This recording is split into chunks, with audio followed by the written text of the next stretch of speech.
As you have all been seeing the bleeding in this market, and you you are remembering my words. You are remembering my words. I'm going to give you a nice little recap of my experience with BTC. For those that didn't know, I had a channel. This is probably my fourth or fifth channel. I don't know. People don't like what you say, so they delete your channels, right? I was heavily into the MGTOW space, and but I wasn't into Bitcoin like this. But there came a man who he was a white man. His name was Vention One MGTOW, and he put on my comment section, I'm telling you, please buy some Bitcoin. It's going to change your life. It's going to change your life. And I was like, I don't know. A lot of people say things in the comment section. Come on, watch these videos. Why he stayed on me. He stayed on me, and I watched all of these videos, and I said, you know what? I'm gonna start. How can I start? He says, I'm going to send you a little bit of Bitcoin.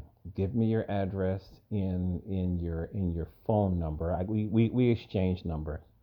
I gave him my Bitcoin receive address, and it was like $5 worth of Bitcoin. I still have that wallet. That wallet will show me exactly where that Bitcoin came from. It's even to this day. You know what I'm saying? And it was a magical time. And he said, you know what? Just send me like send me the whole amount back or whatever you want to send back. Just send me it back so you know how this works. And I sent it back to him, and it was amazing. It was life changing. It was. This is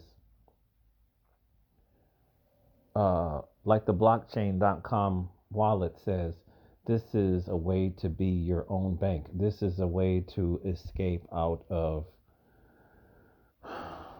the creature from Jekyll Island. If y'all have ever read that book before, or you have read the book, or you have watched one of his videos, it is a way for you to possibly escape from the creature from Jekyll Island, which is literally destroying us all.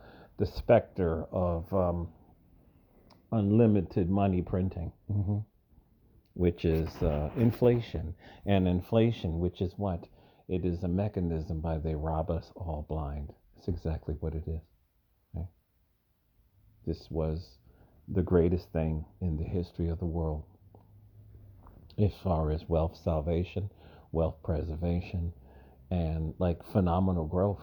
And I tell people I bought 3 Bitcoin at $400 each, and I held it and held it and I held it, and I sold it all at $20,000 each. That was really an amazing ride for me. That was it was incredible. It literally changed my life. It was life changing. I tell people this story. They're like, you had three? Yes, I had 3 Bitcoin in my life. Yes, and I didn't see it going as high as it did. I really didn't see it going as high as it did.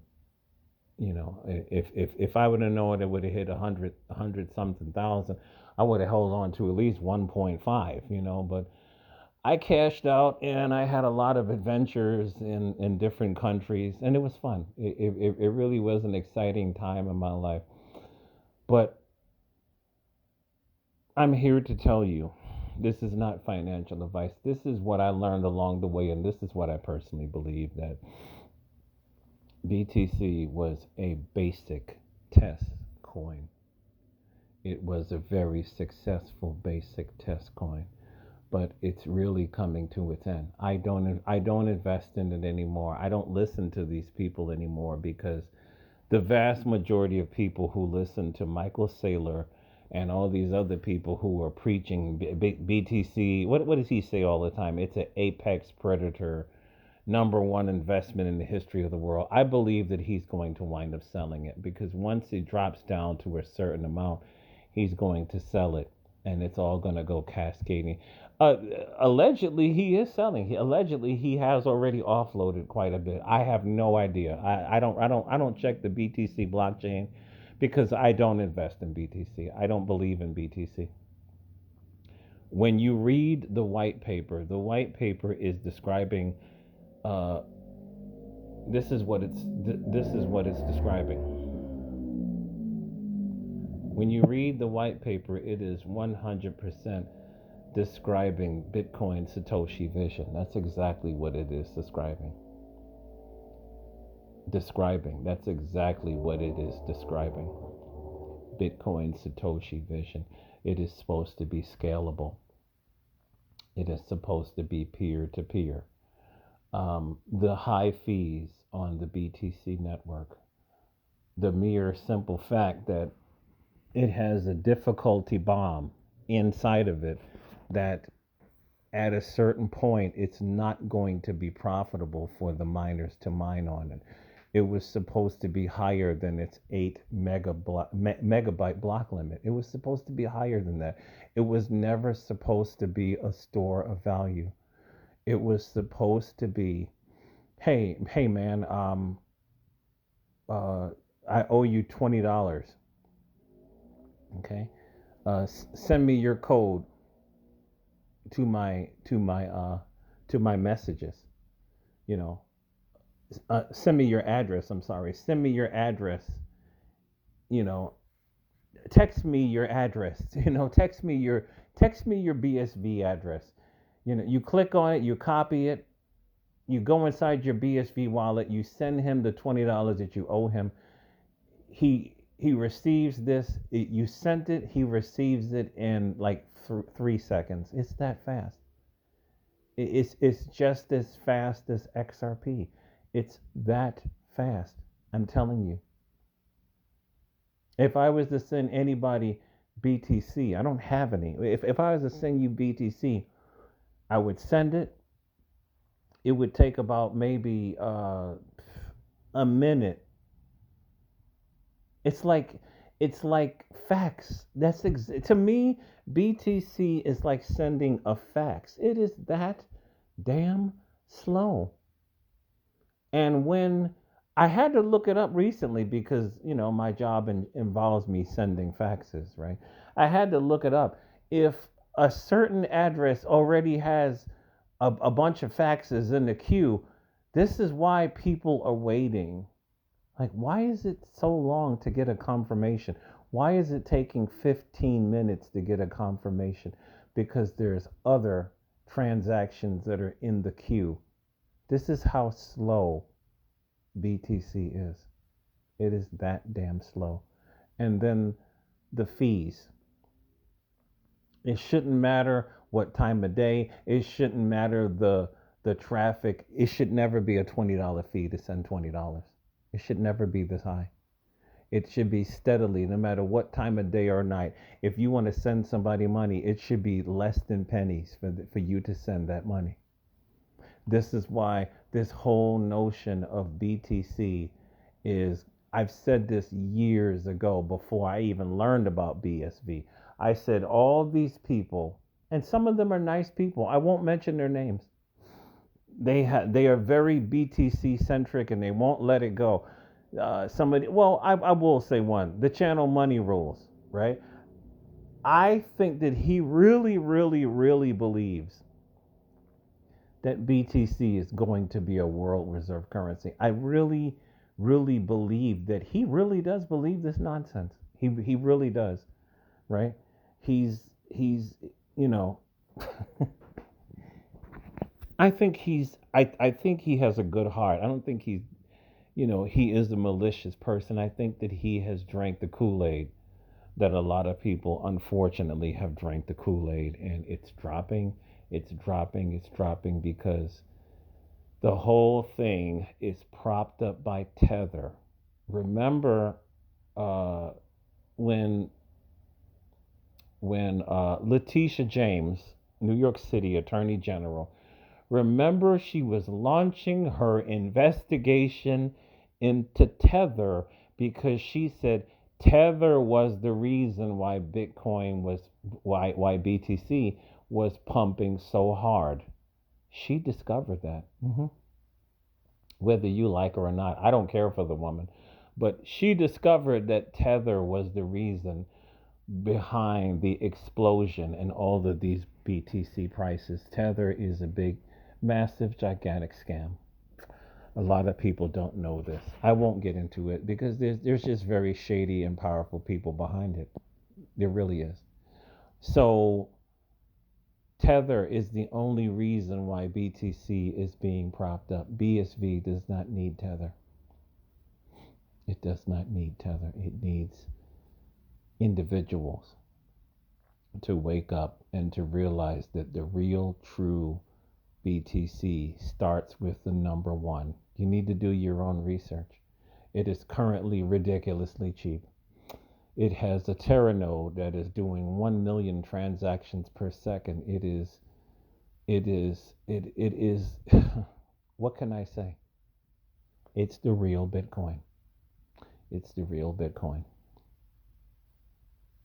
You can do, you can run websites on it. You can create streaming platforms on it.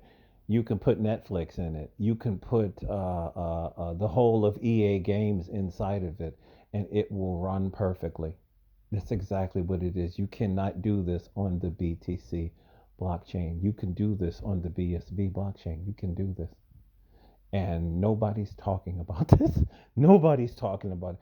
Everybody is steering you to the false god called BTC.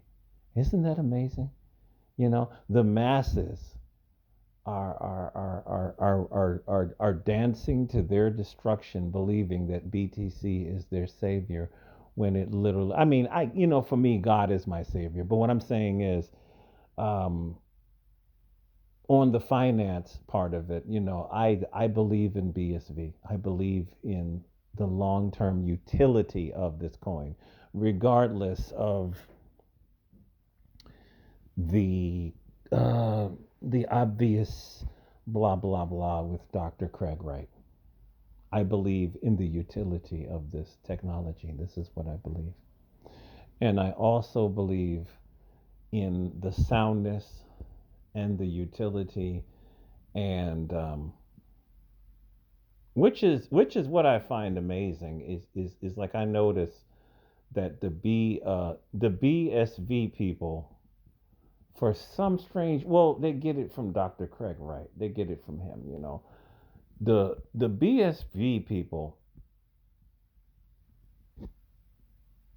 they absolutely positively they hate XRP. I don't know why. I just bought some XRP today. I was like, XRP, throughout all of my years of research, it is the phoenix. It is the phoenix that rises from the ashes. It is the phoenix that was on the Economist magazine's cover, 1989, I think it was. And interestingly enough, I saw somebody was selling it on eBay. Somebody was selling it on eBay. They just wanted a little bit too much money. I think they wanted $120 for that. I was like, I'm not going to spend that much money. All that money could be thrown into XRP. The BSV people, they hate XRP. They say that the Brad Garling house is a scam. I don't get into that controversy either. I know that XRP is the real deal. It is it is going to be the world's reserve currency. And I know that right behind it, it is XLM. I'm not gonna get off the gas. I say, you know, XRP is for the banks and central banks and nation to nations. It's for the big payments. It's to send and receive and confirm within 5 seconds, complete finality, and it can do 1,500 transactions per second, and it is scalable. It is scalable. It will be scalable once full massive adoption is obtained. And XLM is basically PayPal, MoneyGram. And also, what is your number? I could send XLM to anybody around the world. They will receive it in seconds, and I could send it for pennies. Less than pennies. Less than pennies. This is the power of these technologies. And finally, I was really excited. I found this out last year. It was last year.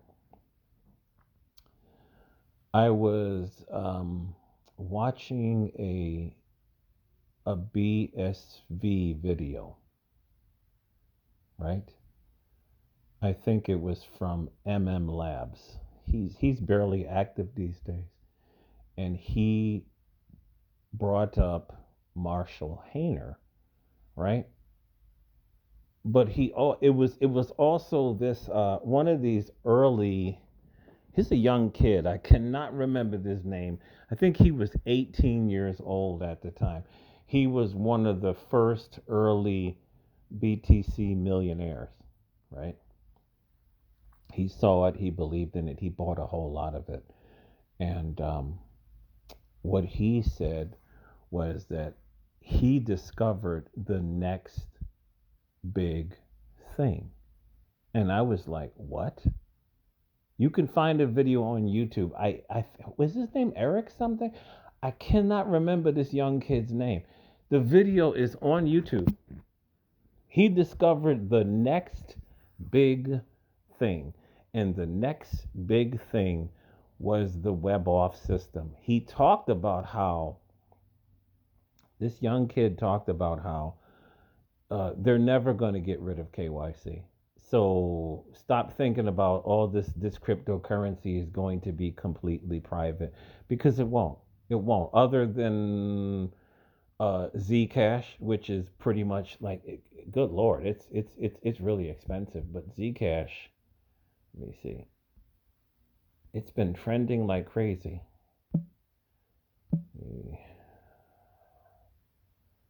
Where is it at? $560. You know, total. So max supply is 21 million. So Zcash is literally like it's literally like buying BTC in the early days. There's been plenty of people who have been sounding the warnings, like Zcash is another coin that has solved a lot of the problems of that basic test coin. So I'm just here to say that I believe that BTC is going to suffer a very, very horrible crash. I really do. And it has already crashed. I do believe that we are going to see. Uh, I've already heard that this I don't know if it was one bank. I saw that video a couple of days ago. This one bank already offloaded like a couple of 100 million of BTC because they see that this store of value narrative is beginning to fall apart. Your average person walking down the street has never bought Bitcoin. They don't know anything about it. I talk to people all the time. People are not using Bitcoin in the street. They're not. People are using US dollars, whatever little bit that they can scrounge up. If they don't have a job, they're on unemployment. So if you're on unemployment, you're poor. So the last thing that you're thinking about is buying BTC as some store of value when it's dropping right now.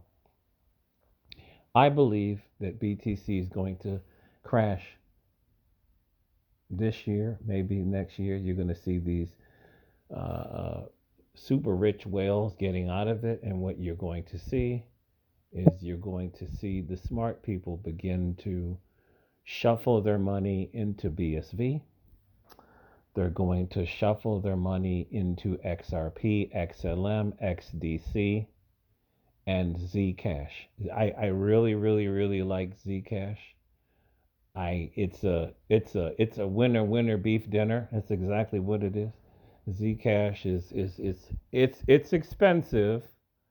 No financial advice. If you can get your hands on one, or no, I would say, just like I did before, if you can get your hands off of three Zcash, I feel that Zcash is going to do BTC numbers. Absolutely.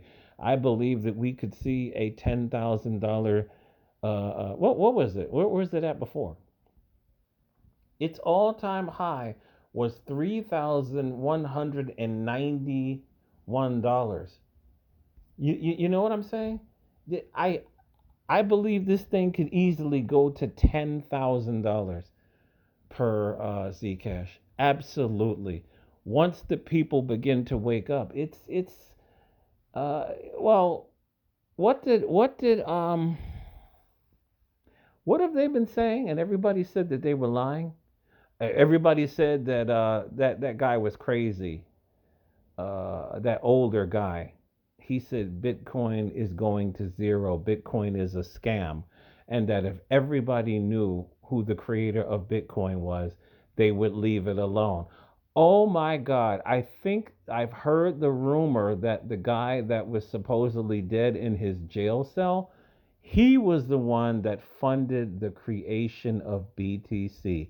This is what people are saying has come out. I haven't found confirmation of that. But if that's true, BTC is going to zero and BSV is going to, it's going to be the Phoenix. It's going to rise.